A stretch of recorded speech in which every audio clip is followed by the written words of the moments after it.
When you're done with your Wilton icing bag, when all the icing is gone, your disposable bag that is, you can remove the ring and the tip. Go ahead and soak it in lukewarm water immediately so that the royal icing will not harden on it.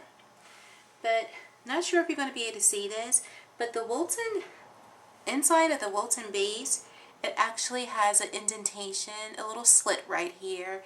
And you can actually use your scissors to easily cut the bag off. After you've actually milked the bag down and removed all the icing that you do not want, you can go and find your actual slit.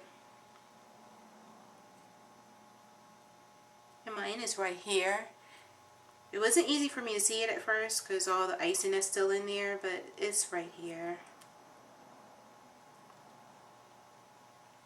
And that way you can actually wedge your scissors in there. Be very careful doing this, especially children. And you can actually move the scissors up to the point where you can actually push the base out.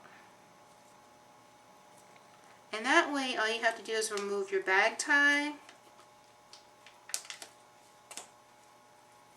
capture the base, and you can throw away now the disposable bag, which is time to be disposed of.